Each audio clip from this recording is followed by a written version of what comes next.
अब उसे मनाया कैसे जाए, ये सर जोड़ के बैठने की जरूरत है।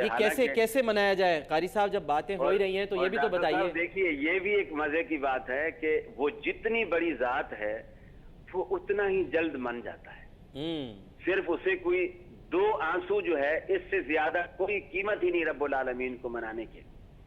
हदीस में आता है कि खासकर वो आदमी जिसने सारी उम्र गुनाहों की दलदल में गुजार दी हो, बल्कि हदीस में यहां तक आया कि जमीन से लेकर आसमान तक अगर सारी फिजा को गुनाहों में भर कर वो अल्लाह रब्बुल आलमीन की जनाब में ले आए, तो हदीस के अल्फाज हैं कि अल्लाह खुद कहता है वबि इज्जती वबि जलाली, मुझे मेरी इज्जत और मेरे जलाल की कसम, मैं तेरे गुनाहों से भी दुगनी रहमत लेकर तेरा इस्तकबाल करूंगा। तो वो रब जो अपने रोते हुए बंदे के आंसू अपने दामन रहमत से पूछता है, हमें बदबख्त हैं कि हम उसके दरवाजे पर नहीं आते, नहीं रोते, नहीं गिड़गिड़ाते, और ये सारे सानेहात और रिक्कत अमेज मनाजिर देख कर भी हमारे दिल पर कुछ नहीं गुजरती, बल्कि यही सोचते हैं दिल क्यों सख्त हो गए कारी साहब, दिल क्यों सख्त हो गए, बेहिसी क्यों आ गई है? कि सुम्मा कसत कुलूबकुम बाद ज़ालिक। जी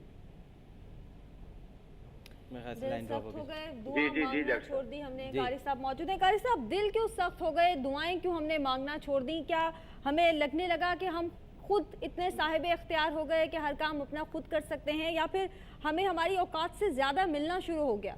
नहीं, ऐसी बात तो नहीं है। लोग तो बल्कि तरस रहे हैं, 2 रोटियों को तरस रहे हैं। मिलना तो ज्यादा शुरू नहीं हो गया, बल्कि दिलों में से वो मोहब्बत, वो उल्फत, वो प्यार जो इस्लाम का असल तुरा इम्तियाज था, जो इस्लाम की खासियत थी, हमारे दिलों से वही निकल गई है। जब वो मोहब्बत निकल गई, खुद गर्जी उसकी जगह है, उसकी जगह हवस उसने आकर के ले ली है। साहब, कहीं ये वजह तो नहीं है, मैं एक सवाल आपसे कर रहा हूँ, एनी से भी मैं वक्फे में ये बात कर रहा था कि कहीं ये वजह तो नहीं है, कारी साहब बहुत सोच कर बताइएगा, क्योंकि बहुत बड़ी गहरी बात है, हमें सोचना पड़ेगा इसमें, कहीं ये वजह तो नहीं है कि हम सब किसी ना किसी तौर पर हराम लुक़मा खा रहे हैं और हमारी दुआओं में असर नहीं रहा है? इसमें भी कोई शक नहीं डॉक्टर साहब, बिल्कुल। ये भी बहुत सारी वजूहात में से आपका ये तज्जिया बिल्कुल बजा है। उनमें से एक वजह ये भी है कि हमारी दुआओं में, चूंकि रसूल सल्लल्लाहु अलैहि वसल्लम की सराहत है कि हराम खाने वाला अगर एहराम बांध कर भी बैतुल्लाह के दरवाजे के पास खड़ा होकर भी अल्लाह रब्बुल आलमीन से दुआ मांगता है, तो अल्लाह रब्बुल आलमीन उसके तलबिये पर भी कह देता है ला लब्बैक वला सादैक। तो किस मुंह से कहता है, किस मुंह से पुकारता है? हराम का निवाला अंदर जाते ही 40 दिन तक उस बंदे की नमाज भी कबूल नहीं होती है। तो हराम तो हमारे रगो पै में रच बस चुका है। और फिर ये तो आम आवाम की हालत, चलिए उनमें कुछ नेकोकार भी होंगे, लेकिन जो ऊपर बैठकर खुले आम हराम खाते हों और फिर वो हमारे लिए दुआ करें, तो क्या उनकी दुआएं कबूल होंगी? सर जाहिर बात है, पहली बात तो यह है कि हम में से हर शख्स रसूल सल्लल्लाहु अलैहि वसल्लम के फरमान के मुताबिक कुल्लुकुम मसऊलुन व कुल्लुकुम, हर बंदा जो है वो तुम में से पूछा जाएगा हर रैयत ही, अपनी रियाया के बारे में। एक सहाबी ने अर्ज किया कि अल्लाह के रसूल, मैं अकेला हूँ, मेरी तो कोई रियाया ही नहीं है, मैं गोया मेरी शादी भी नहीं हुई, मेरे बच्चे भी नहीं, बीवी भी नहीं, मेरे मातहत कुछ है ही नहीं। रसूल सल्लल्लाहु अलैहि वसल्लम ने फरमाया नहीं, तू भी हुक्मरान है और हाकिम है। किस चीज का? फरमाया अपने हाथ का, अपनी आंख का, अपनी जुबान का, अपने पैर का। ये चीजें अल्लाह ने तेरी महकूम बनाई हैं, तो जब चाहता है इनसे जिस तरह का काम चाहता है वो लेता है। अब जितना बड़ा ओहदा डॉक्टर साहब दुनिया में हमारा बढ़ता चला जाएगा, हमारी जिम्मेदारी और हमारी मसूलियत उतनी ज्यादा बढ़ती चली जाएगी। और हम तो सच्ची बात है 2-4 बच्चों और एक बीवी की जिम्मेदारी से का हिसाब देकर अल्लाह से उम्मीद रखते हैं कि इंशाअल्लाह जल्दी छूट जाएंगे, लेकिन जिनके ऊपर पूरे सूबे का, पूरे मुल्क का या पूरी दुनिया का जिनके ऊपर जिम्मेदारी होती है, उनका फिर छूटना और सबका हिसाब उनको देना। बहुत शुक्रिया।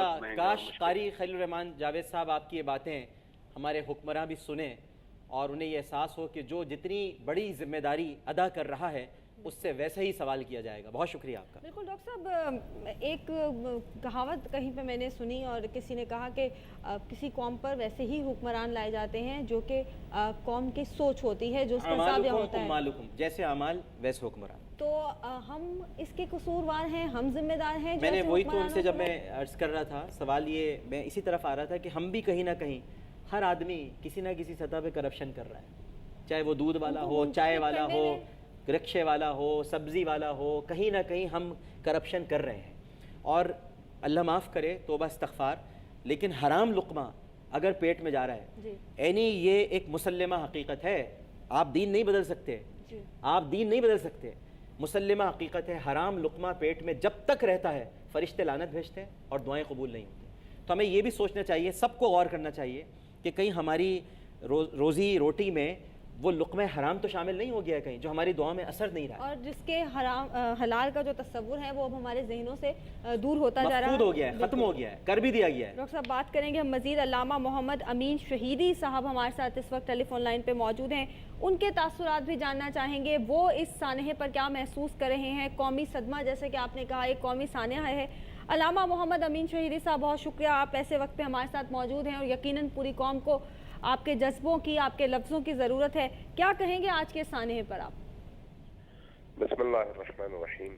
یہ انتہائی ہولناک سانحہ ہے, اور اس سانحے پر یقیناً پاکستان کے طول و عرض میں بسنے والا ہر پاکستانی, ہر مسلمان, اور ساتھ میں دنیا بھر کے وہ مسلمان جن کی نگاہیں پاکستان کی طرف ہیں اور پاکستان سے جن کا کوئی قلبی لگاؤ ہے, سب کے سب سوگوار بھی ہیں, غمزدہ بھی ہیں, اور خصوصاً ان خاندانوں کے غم میں پوری طرح سے شریک ہیں جن کے عزیز آج کے اس ہولناک اور انتہائی غم انگیز سانحے میں اللہ کی بارگاہ میں پہنچے اور جان بحق ہوئے. بہرحال میں اپنی طرف سے بھی اور آپ کو بھی اور ان عزیزوں کو بھی تسلیت پیش کروں گا جن کے عزیزوں نے آج داغ مفارقت دی اور اللہ کی بارگاہ میں حاضر ہوئے. انتہائی ہولناک, انتہائی دردناک, اور ایسا واقعہ جس پر جتنا انسان روئے کم ہے, اس لیے کہ جب ہمارے ہاں سسٹم خراب ہو جاتے ہیں انسانی جانوں کی وقت ختم ہو جاتی ہے. جب وقت ختم ہو جائے تو پھر ایسے ہولناک سانحوں پر ہم بیٹھ کر ٹی وی پہ روتے تو ہیں, معاشرے میں روتے تو ہیں, لیکن جن لوگوں کی ذمہ داری تھی ایسے ہولناک سانحات کو روکنے کی, ان کے کانوں پہ جوں نہیں رینگتی, اور کچھ عرصے بعد پھر ایک اور سانحہ ہو جاتا ہے. یہ بہرحال اس کا ایک اور پہلو ہے, اور یہ اس سے زیادہ ہولناک ہے. ابھی زیادہ عرصہ نہیں گزرا, پچھلے سال بھی ایک بڑا اسی طرح کا سانحہ رونما ہوا, اور اس وقت بھی ہمارے بڑے عزیز ترین لوگ دنیا سے چلے گئے, اور پورا ملک اس غم میں بہت عرصے تک ڈوبا رہا.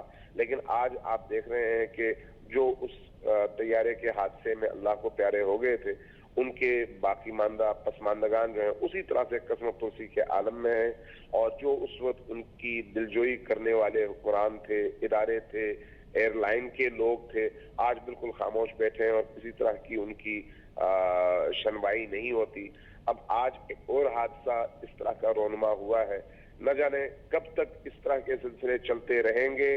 بے گناہ انسانی جانوں کا نقصان ہوتا رہے گا اور پورا معاشرہ اس سوگ میں ڈوبا رہے گا, اور اسی طرح سے حکمران اور ذمہ دار ادارے افسوس کے 2-4 کلمات ادا کر کے اپنی ذمہ داری ادا کر چکے ہوں گے, اور یہی سمجھ رہے ہوں گے کہ ہم نے اپنی ذمہ داری ادا کر دی, اب ہمیں کسی اور چیز کی فکر نہیں ہونی چاہیے. آپ جو فرما رہے ہیں مولانا امین شہیدی صاحب, میں ظاہر ہے کہ ساری سچی باتیں ہیں آپ کی, اور آپ خود بھی زخم خوردہ ہیں.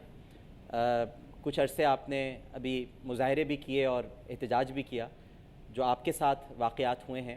میں سوائے اس شعر کے اور کچھ نہیں پڑھ سکتا کہ عہد نو کا اس سے بڑھ کر سانحہ کوئی نہیں, سب کی آنکھیں جاگتی ہیں بولتا کوئی نہیں. بالکل ایسا ہے, بالکل ایسا ہے. میں یہاں پر ضروری سمجھتا ہوں کہ یہ عرض کروں کہ جس معاشرے میں امر بالمعروف اور نہی عن المنکر کا فریضہ ترک کر دیا جائے اور لوگوں کو برائی سے روکنے والے نہ ہوں اور اچھائی کی ترغیب دلانے والے لوگ نہ ہوں, وہاں پر پھر سب کے سب برائی پہ لگ جاتے ہیں, اور جو نیک لوگ ہوتے ہیں ان نیک لوگوں کی بھی شنوائی نہیں ہوتی. اور احادیث مبارکہ میں یہ آیا ہے کہ جب ایسے معاشرے میں نیک اور مظلوم لوگ اللہ کی بارگاہ میں ہاتھ اٹھا کر دعا مانگتے ہیں اور کہتے ہیں خدایا اس ظلم سے, اس بربریت سے اور اس مشکل سے ہمیں نکال,